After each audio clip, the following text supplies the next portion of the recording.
happened yesterday still weighs heavily on my mind, and I found myself wandering the streets without any real goal in mind. It's not a very long village. If you keep doing that for more than 5 minutes, you're going to find yourself attacked by one of those evil monster thingies. And then I run into Erin. How far did you get? She stops as she sees me, and for a moment we just look at each other without a word. I realise the silence created by the dark mood must be making her uncomfortable, and I'm about to turn away when she suddenly speaks up. Hey, I stupidly went and did something I really shouldn't have, but here I am. No. Oh, well, we could only dream, couldn't we? The weather is great today, though. Erin smiles and says this out of the blue, as if responding to something I never said. Yeah, she's right, I didn't say it. She then innocently turns her gaze at the blue sky, where a couple of birds frolic around in the sunshine. Yes, it is a very beautiful place here in the mountains. Damn straight. I just answer like this, not knowing how else to respond. You think? You haven't seen the best yet, though. Don't tell me you're just about to rip off your clothes and be like, this, baby. If it is that, that'd be an odd roundabout. No, it's not. Erin's face suddenly lights up, and she quickly approaches me. Come on, I'll show you something special. Alright, we're still not ruling out that happening. She grabs my arm and pulls me along. Surprised, I follow her out of town. Oh god, I accidentally skipped past something. Erin is leading me to the southeast, past the last few houses towards the mountainside. I haven't visited this particular area myself yet. As we head toward the tree line, we soon find ourselves on a field of long, soft grass and wildflowers.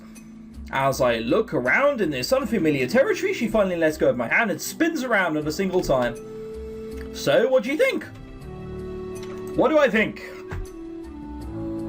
Well, I've been to places in this game far more interesting. Like, if that's the best you can do, then I'm going to be severely bored. The sunlight reflects in the wavy glass, and a few butterflies are flitting around as well. It's very nice. I even pause. I'm just like, it's great. I'm leaving now. It's not quite. Isn't it? Mary and I often go here to collect flowers or herbs for medicine. There are herbs like that here? Yes, the mountain is filled with them. I mean, it's a fucking mountain full of vegetation. What did you expect? But especially this place has some good ones. Some of them were used in the tea she made for you. I see. I was actually supposed to go here and get some fresh supplies for Mary today, so I thought that maybe you could help. Hang on. It's a beautiful day today. Do you want to come with me to one of the most beautiful of places ever? Work. Hang on. Wait. I didn't sign up for this. What's this about? Whatever. Not until now do I notice that she has been holding a small basket all along. I look at Erin in surprise. Instead of asking me about what happened, she tries this hard to cheer me up. I force a smile and nod. Yes, I would love to. Completely on the contrary to my own feelings. Great, I'll help you find the right ones. Again, I'd love nothing less. She goes on to instruct me on what plants to look out for and where to find them. Sometimes she stops to tell me about the effect of different herbs, and some time passes in this manner. Alright, take that one too. Which one? I look around in confusion, trying to recognize the plants by my feet. Don't tell me it's just, like, she's asking me to pick up myself. That by definition is an awkward task. Oh, this? No, that! Erin steps over to show me the right one, but then stumbles. She catches me by surprise as she topples into me, and I fall over right away. Hang on. Is she gonna land right on top of me and then, looking deeply into my eyes? I don't trust you, Erin. I see your game, you bastard. Thump. Christ, I heard that hit. That's not a friendly, oh, we've accidentally both fallen to the floor. That's an accidentally, boom! I've punched you in the face. Oh dear. Ouch, I think a stone hit my back. I groan in pain and open my eyes only to see Erin. What did I say? This is the James Bond theory. What game was it in? On the PS2 and also, like, you know, one of the Nintendo systems, there was Nightfire. And there's a bit where you both fall from a sky cable, quite a while, I must admit. And he falls on top of the woman, and the woman's like, "Oh, James, why do you always land on top of me?" I thought this was what this is, but this is more staged than James Bond. Basically, she is worse than a contracted, licensed killer. Yeah, right, maybe not. Sorry, that's okay. She looks at me with a shocked expression at first, fighting to get back up, but then she suddenly stops. She just lies there, looking down into my eyes, then a faint but very pretty smile spreads on her face as she wipes a loose lock of hair behind her ear. What is she doing? I feel my heart skip. Erin. In that moment, I realise what it is in her eyes as she looks at me. Sorry about that. She shakes her head and grins an apology before getting back up. She reaches down a hand to help me up as well, then brushes off the dust off her dress. She's back to normal, but that look in her eyes won't escape me. It wasn't mere affection towards a friend that I saw. Can it be a pervy, rapey feel? No. Oh, well, we can all guess, can't we? My dress is dirty already. Mary will scold me. I've always loved the word scold. It sort of denotes something far larger than it actually is, because scold essentially means telling off, but scold can mean a variety of different things. It can mean, hey, Mary will scold me, and then we get back to the village, she just punches her in the face, like, fucking told you I'd scold you if that ever happened again. Like, it can be so violent. Erin sighs deeply at the thought of confronting her sister. Erin? Yes? I feel like I should say something, but I can't find the words. My head is a mess. What do you even say in a situation like this? Maybe I should just let it go. What if it makes us sad? No, I have to make sure I'm not just imagining things. Am I going to get a choice, or are they going to point me in the direction, just be like, oh, fucking do it? Erin, recently have you been, I sigh while struggling for words. Is something on your mind? Well, yes, I have to ask you this, Erin, and I don't mind if it is so, but... Huh? Erin's sigh grows distant. She lifts a hand to her head as if she's getting a headache. Is something wrong? No, it's fine. What were you saying? She suddenly grabs her head with both hands. That's not me misreading that. That's what it says. Not only was she horribly put through pain by Lady Adelaide, but she was made into three heads as well.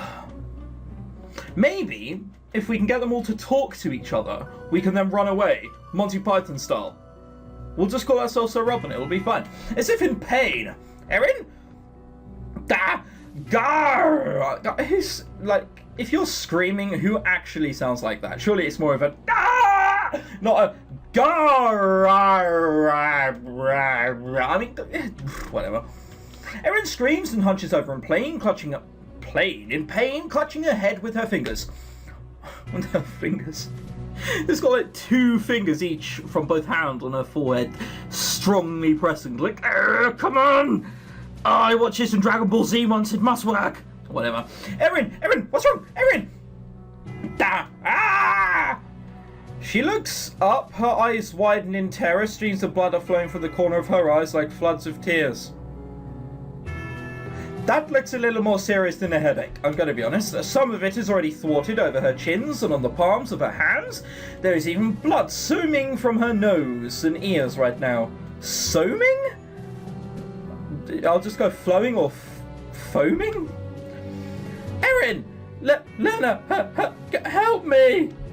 She cries out to me in pain and despair, desperately wanting to escaping... Well, that's typos here. Escaping the pain shooting through her. Save me! I'm gonna be honest, Erin. I look at you now. I feel as if there isn't much I can do. Like, if I'm gonna be serious, someone has to tell you sooner or later, if there's blood falling from your eyes, I probably can't do a lot about that. I rush to her as she falls to her knees. The blood isn't stopping. What am I supposed to do? My sword is useless here. Yeah, we're going to have a Walking Dead scenario on our hands where you might need your sword. My powers can't heal anyone. What can I do? No, Erin, listen to me. Tears swell up in my eyes and obstruct the gruesome sight before me as I desperately call out to the suffering Erin. I shake her shoulders, but nothing's happening. Her body is tense as she cringes in pain as if being eaten up from inside. This can't be happening. No, it definitely is. My head is spinning and I jam my eyes shut. Don't do this, don't do this. Stop. Suddenly everything falls silent. I open my eyes and see that Erin is still in my arms. Erin! She doesn't answer, but I can tell she's still breathing. I clumsily pick her up in my arms and head back down the trail as fast as I can. Even the short distance to town feels like an eternity now, and Erin feels heavy in my arms. I have to find Erin's sister. Mary must know what to do. Yeah, don't worry. This thing happens all the time. Blood coming from the eyes. Yeah, don't worry. We'll fetch her some fucking ointment. Mary! As I reach the first houses, a couple of townsfolk look at us with shocked expressions at the sight of me carrying Erin, both of us smeared in blood. A young woman quickly drops her things and scurries off to find Mary. Soon we're in the inn, Erin lying unconscious on a table. Mary barges through the door and her eyes open wide in the shock at the sight of a bloodied Erin. She hurries towards the table and I move out my way. What happened? I don't know. She suddenly started screaming and convulsing. Then blood came out. I have no idea what caused this. I do. I know what caused this, and it's all your fucking fault. Therefore, I have no sympathy. Just thought I'd put that out there. Mary checks up on Erin's various life signs with serious and focused expression. Is there something I can do? Get me something to clean her up with, then you can go, I'll take care of the rest. I go out into their kitchen and prepare some towels and water. When I get back, I see Mary fiddling with a small pouch that has something like a dried herbs inside. She takes some up in her hand and watches them with furrowed brows as if going through the useful remedies she can think. She nods in appreciation when I bring her the towels. Thank you, you can go now, I'll take care of her later. See, the fact that you're shooting me off twice does make me ever so slightly suspicious, I must say, Mary. Go? I look down. Yeah, she's already told you to go before, but well done for only thinking on the first time. Christ. I look down at the lifeless figure of Erin. If I didn't know better, I would think she was already dead by the way she looks. Please, alright. I finally give in to Mary's request. Finally, the second go. And leave the inn behind. Still, I feel like I should have stayed. Was there really nothing I could do? Outside, the sunlight and calm summer breeze seem unreal in comparison to what just happened. A couple of the townspeople who saw us go in are huddled together nearby, whispering. Right now, I wish some evil would appear before me so I could cut it down with my sword and solve the problem. I feel so useless just standing here. Please let her be alright. No, she's dead. I'm sorry. Lena, is that blood? Yeah, well done for only noticing now, Treacle. I didn't even see Simon coming. He looked so shocked. And I've noticed I have some of Erin's blood on my hands and my uniform. Oh, no, it's not mine. Did something happen? Yeah. I glanced towards the door of the inn. What happened was definitely abnormal, but I have always known I could trust Simon. Having him here now fills me with relief, and I'm filled with a desire to talk to him about it all. Contrary to everything which has happened in this playthrough so far. Something happened to Erin, something strange. Strange. Look how now, look. Hang on. What's that about? Look. Oh, my sword's out. Suddenly, it's looking a little bit outwards to me. Look at your hand. Are you about to say you did this, you bastard? I described to him what I saw. He furrows his brows in deep thought after listening to me. I dread to think what this could be. That truly is strange, and she never made signs of something like this before. I'd have liked to have think I'd noticed. Not that I know of. Maybe there could have been something before we came, but I don't think so. Mary just looked as shocked as me. I see. He sighs deeply. This really is troubling. I'd like to hear Mary's opinion later, but I wonder if this really could be anything natural.